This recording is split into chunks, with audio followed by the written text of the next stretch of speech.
An icy hell on the front lines.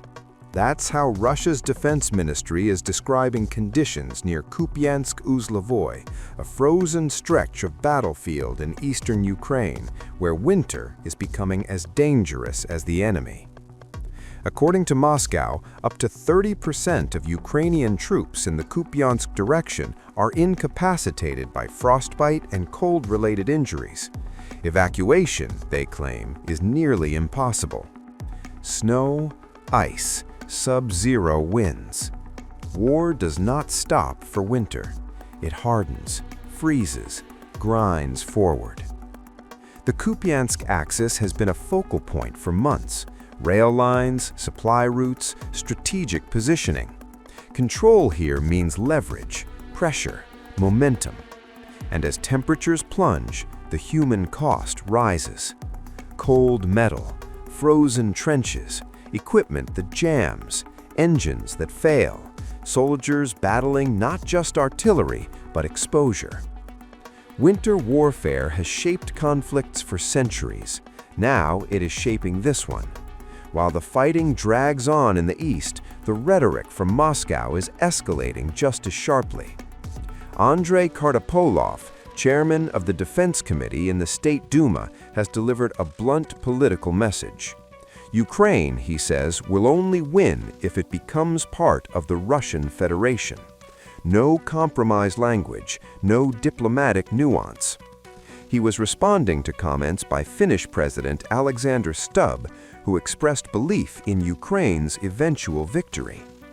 Kartapolov dismissed that optimism, arguing European leaders already understand the realities on the ground, but continue projecting confidence for domestic audiences. It's a war of narratives as much as territory. On one side, declarations of resilience, unity, long-term resistance. On the other, assertions that time, weather, and attrition are shifting the balance. And winter changes calculations. Supply lines stretch thinner, medical evacuations become harder, drones face icing, troop rotations slow. Every frozen field becomes an obstacle, every delay becomes an opportunity for one side or the other. Moscow's messaging suggests confidence, but battlefield reality is always more complex than statements from podiums. Independent verification of casualty figures and incapacitation rates remains difficult. Both sides tightly control information. Claims and counterclaims fill the vacuum. What is undeniable is the scale of strain.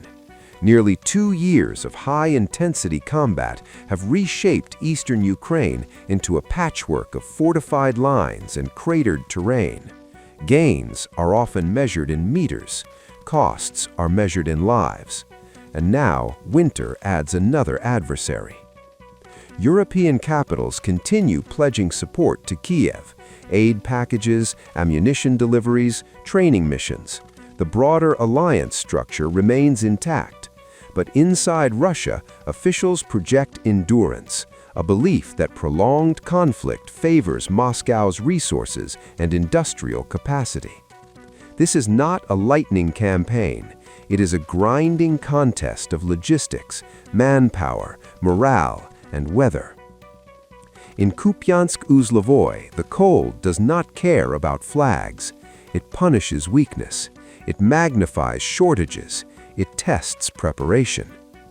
If evacuation truly becomes difficult in freezing conditions, units on both sides face brutal realities.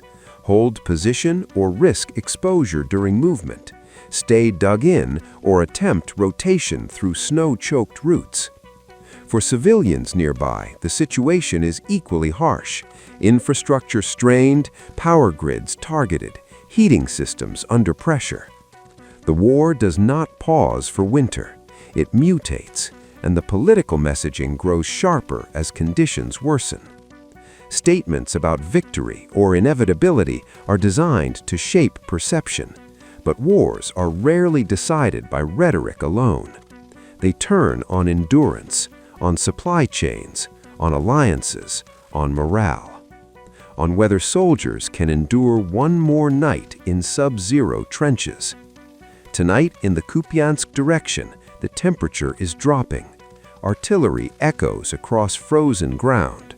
Drones hum through icy air. And far from the front, lawmakers speak in absolutes. But on the battlefield, nothing is absolute. Not momentum, not outcome, not victory. Only the cold is certain. And as winter tightens its grip, the conflict enters another unforgiving phase, one where survival itself becomes a strategic factor. The question is no longer just who advances, it's who endures.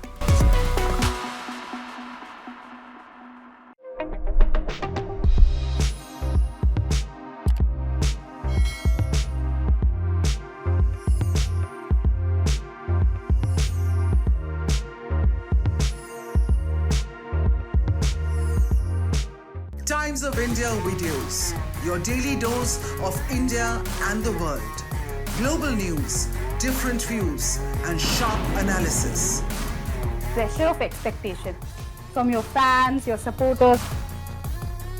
That is often served as a backdrop for several Bollywood. You're not a brute majority anymore. If you individually take out Tera.